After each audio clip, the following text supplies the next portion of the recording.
John Wick is a fucking badass. Keanu Reeves is the perfect casting choice for the title character, and after just turning 50, Keanu has never looked better. This action thriller is stylish, slick, precise, and packs an incredible amount of carnage.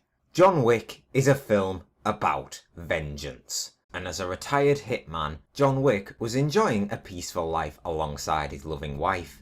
But after a disease strikes, it leaves John alone and in a deep state of mourning. All of a sudden, he received a delivery along with a touching letter from his late wife. And what was it? It was one of the most adorable puppies ever seen in cinema, as we learn that his wife organised this for him as a way to help him heal. He quickly formed a close attachment with the new pup, taking it everywhere with him. And when he was on one of his daily routines, he briefly encountered a few Russian thugs led by Game of Thrones' Alfie Allen. And after being brushed aside by Wick after his failed attempt to buy his car, Yusuf made a rash and arrogant decision that he would live to regret. This punk broke into John Wick's home, trashed his house, stole his car, killed his dog, and gave him a beatdown. That one thing that John had grown attached to, that one thing left in his life that reminded him of his late wife, had been ripped away from him. And oh, what a mistake it was. You see, Yusuf was the son of Vigor Tarasov, the man whom John Wick used to do contracts for. He was given an impossible task when he was under his employment, and if he were to succeed, he would be allowed to walk away from the business. Lo and behold, he was successful and walked off into his retirement. But after what Yusuf had done, there was no coming back from it. Vigor tried to call John to reason with him and see if there was anything that they could work out. But I think that he knew deep down that it was all in vain. John Wick was at least unofficially coming out of retirement. And what followed was just an excellence of execution. The simplicity of the story and its exhilarating and relentless action combined together to give us one of the best action films that has released in years. John Wick is an unstoppable fighting machine. He is so efficient it borders on the insane. Headshot, headshot, headshot, headshot, every single time. And the only time he doesn't get a bloody headshot is because he just wanted to slow that guy down long enough so he could take out another couple of guys before he goes back and shoots the original guy in the head. It does reach into the realms of silliness sometimes, and the film knows that, but because it takes itself seriously and has a lead actor absolutely nailing it and engrossed in the role, it only works to add to the fun and enjoyment of the film. And the rest of the cast, Ian McShane, brilliant, and suits the role as the owner of the Continental, a hotel residing under that illusion to mask as a criminal underworld, to a peach.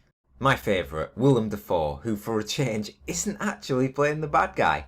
I mean, he does kind of have a bad guy face, you have to admit, especially his laugh. But it's a welcome change to see him as John Wick's close friend.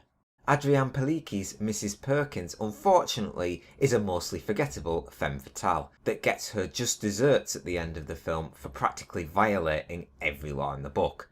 And that's the book for the criminal underworld, so she's seriously fucked up there. But the scene stealer has to go to Michael Nyqvist's main baddie, Vigor. He just owns every moment on screen. He is a charismatic villain and he demands respect. I don't think Vigor ever wanted to get dragged into this mess with John. He more so than anyone knows exactly what he's capable of. But after his son crossed the line, what was he to do? Hand over his son to the hands of a legendary assassin and let him answer for his crimes? Or would he try and help his son to finish the job? Well, he's a criminal overlord first and foremost, so he was never going to surrender his son, no matter if he was a cowardly little shit or not. He did, however, provide us with the best one-liner in the film. Because he stole John Wick's car, sir, and, killed his dog.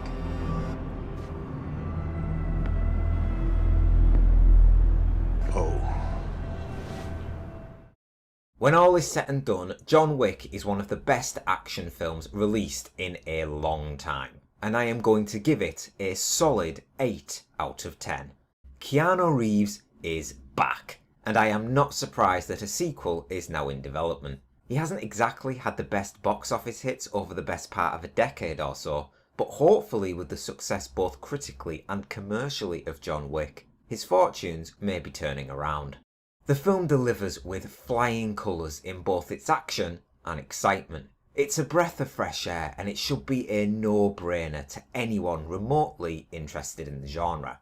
The stunt team should be commended and deserve a special nod, as the fighting sections in particular at John's home and that chase scene at the nightclub brought us some mesmeric segments.